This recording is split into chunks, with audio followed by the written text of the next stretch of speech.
The government also argues that its Major Bank Levy introduced last year, which hits the 5 biggest financial institutions and raises $1.6 billion annually, will mean the banks have contributed heavily by the time the top-end tax cuts would apply from 2026-27, a truncated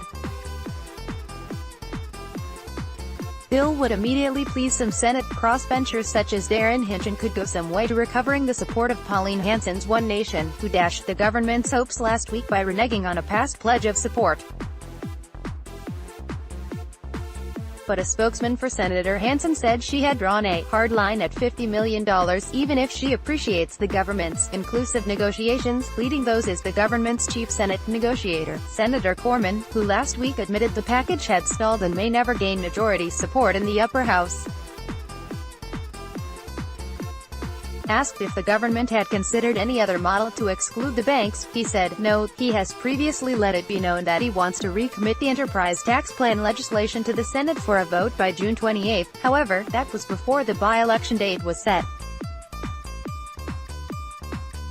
With little chance of shifting in cooperative senators in the heated circumstances of an election campaign, the defeat of the bill would provide the government with the political cover to change course, declaring it had tried and failed and would now move on to a Plan B. Senator Derryn Hinch supports a tax cut from 30 to 25% for companies with a turnover of less than $500 million.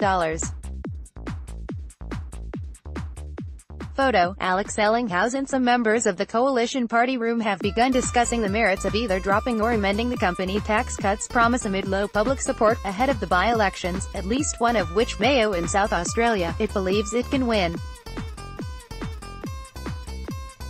One NSW National Senator, John Walker Williams, said, it was better the 80% of something than 100% of nothing. Senator Hinch told Fairfax Media he would immediately support the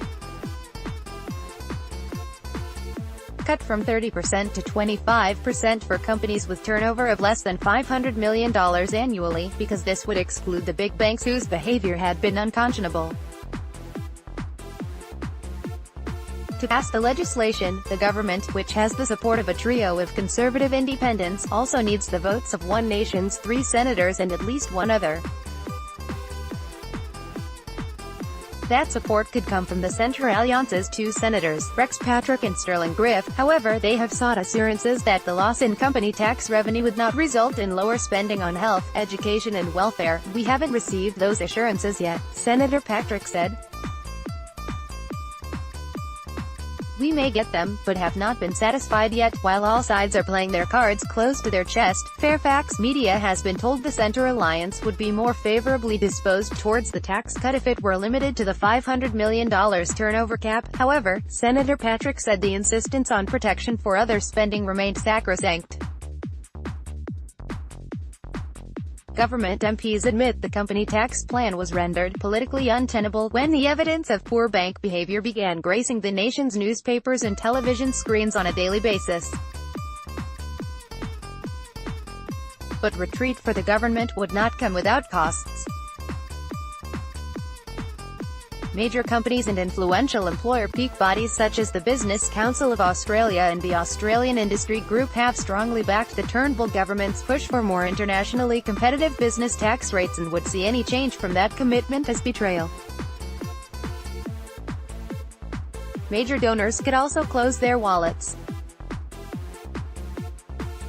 Last week, Qantas CEO Alan Joyce ramped up the case for the full tax cut to flow, arguing there were many businesses in the top category who are not banks and many smaller ones who rely on the corporate sector. Everybody benefits when good companies do well. We need to make sure we don't mess up the Australian economy because it is actually taking over well at the moment and the tax rate is the only thing that really worries me about it going south, he had said. Mr. Joyce said there were about 13,000 small businesses that supply the airline, all of which lose contracts and volume when major company performance slows. We buy 6 million bottles of Australian wines each year. If we have fewer customers because the economy is going south, all of those businesses are going to suffer, he said.